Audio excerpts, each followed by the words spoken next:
For the first time since the 2003, there are 3 U.S. aircraft carrier strike groups all operating in the Middle East at the same time.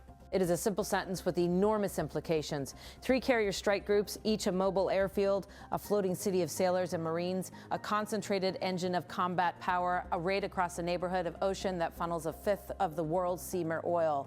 Together, they represent more than hardware. They are a diplomatic signal, an insurance policy, and to some extent a promise that certain lines of commerce and movement will remain open.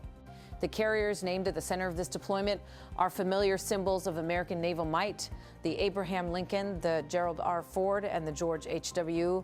Bush. Accompanying wings of aircraft destroyers and support ships give the formation teeth and reach. Roughly 200 aircraft and well over 1,000 sailors and Marines at sea, assembled to bolster a show of force in a region where a single sea skirmish could ripple across global markets and diplomatic channels. If Iran is putting mines in the water or threatening commercial shipping or American forces, we will shoot to destroy, a senior official declared publicly as the forces moved into place. The declaration cuts to the heart of why the carriers are where they are. The mission is not abstract. It is immediate and pragmatic: to detect, deter, and if necessary, defeat threats to safe passage through vital waterways. Those waterways, the Red Sea, the Strait of Hormuz, the Persian Gulf, and the Gulf of Oman, are not a single narrow choke point, but a diffuse expanse. The naval picture has the carriers and their escorts positioned to cover this vast maritime puzzle, to provide persistent surveillance, and to be ready to close gaps quickly. Yet geography magnifies the challenge. In practical terms, the straits and approaches involved span thousands of square miles of sea, and adversaries need only find a small tactic that works.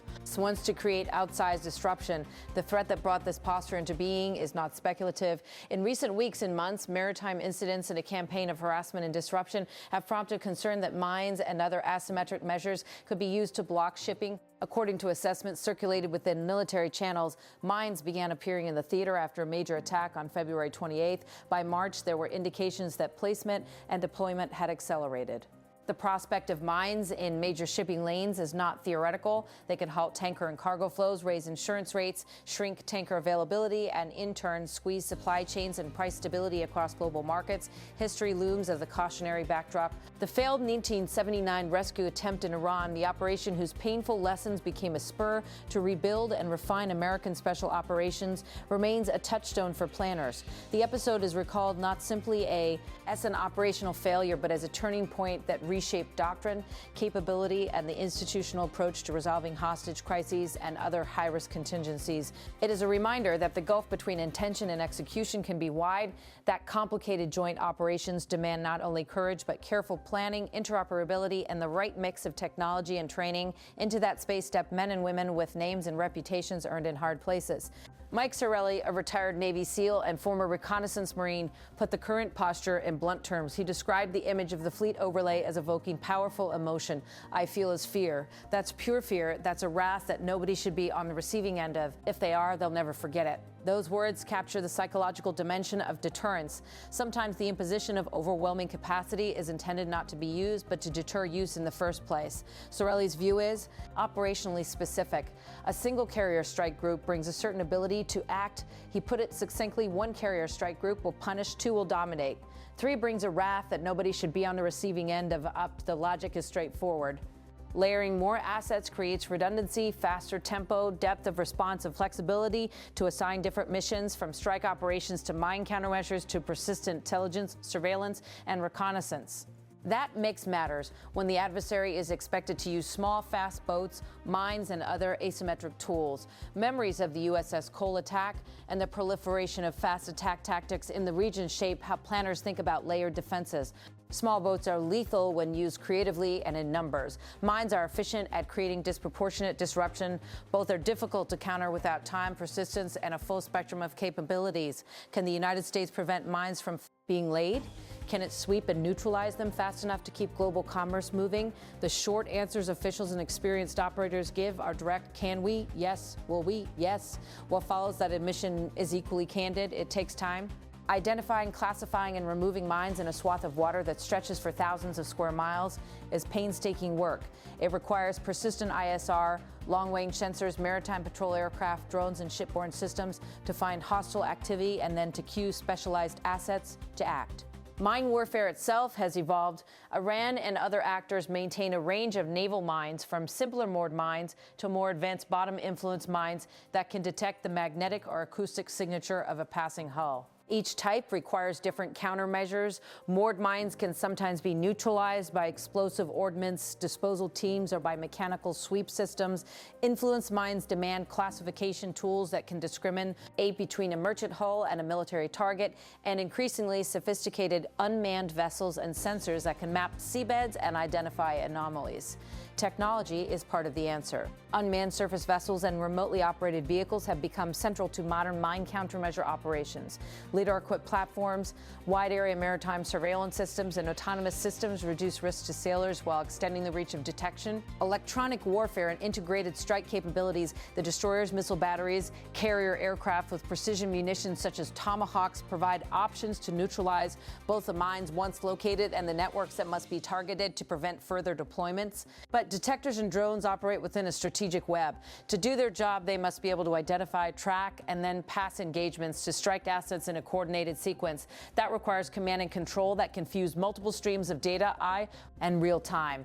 It also requires political will, rules of engagement, and legal authorities that allow commanders to act decisively in international waters when hostile actors are imposing a blockade or threatening neutral shipping. Diplomacy moves in parallel.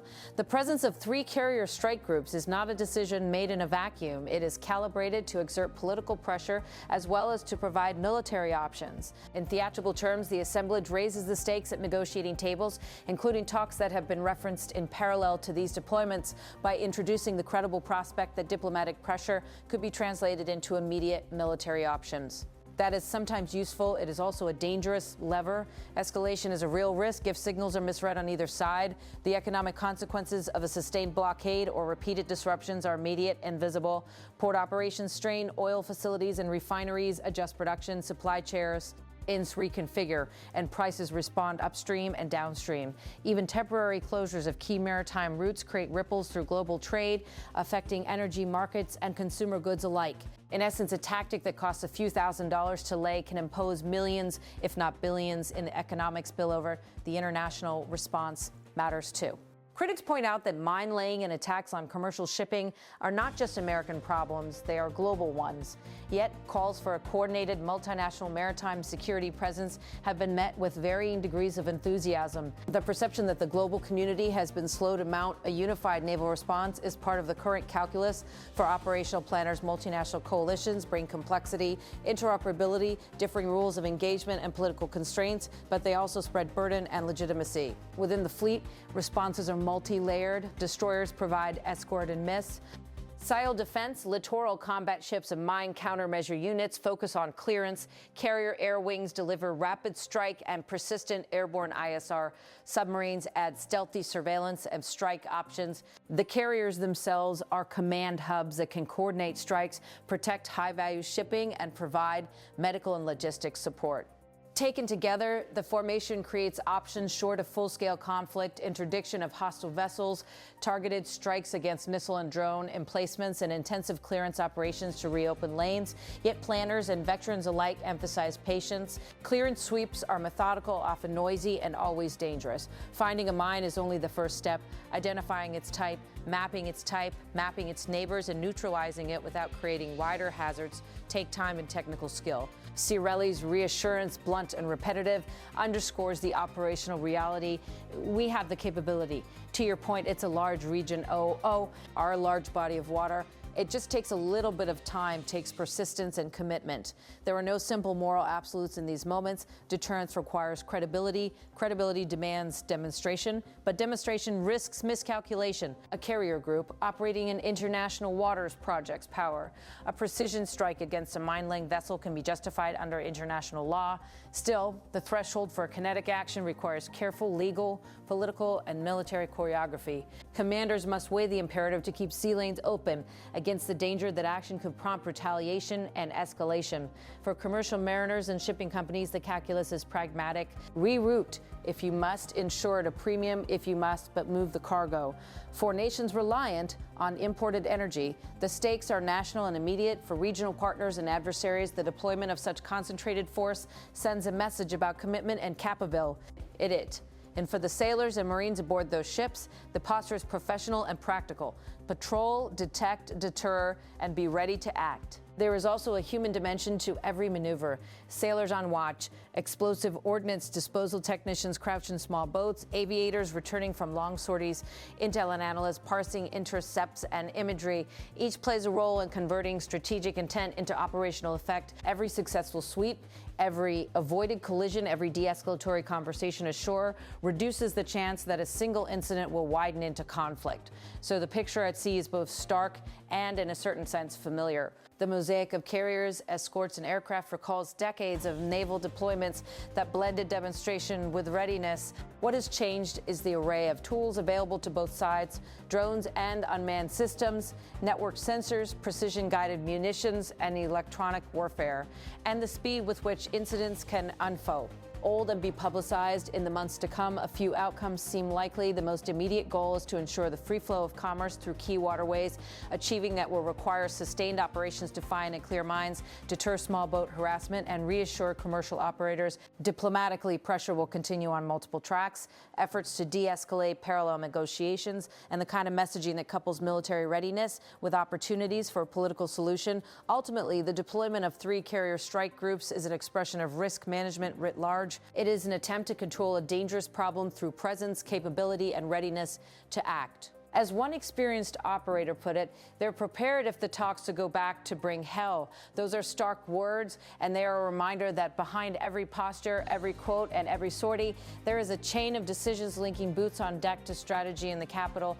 The nearer term test will be whether the combination of deterrence, technology, and diplomacy can prevent mines and harassment from becoming a campaign that closes seas and drains markets. The longer-term test will be whether the crisis of the moment can be resolved without unintended escalation, and whether the heavy instruments of national power can be paired with the patience, persistence, and coalition building that complex maritime security demands. In the picture is both military and human, powerful ships crossing a challenging ocean, crews preparing for dangerous tasks, commanders balancing the need to act with the need to avoid wider conflict, and diplomats trying to thread a narrow needle at the negotiating table. That combination, presence, preparation, and politics, will determine whether sea lanes remain open or whether the ripple of an isolated act becomes a global wave.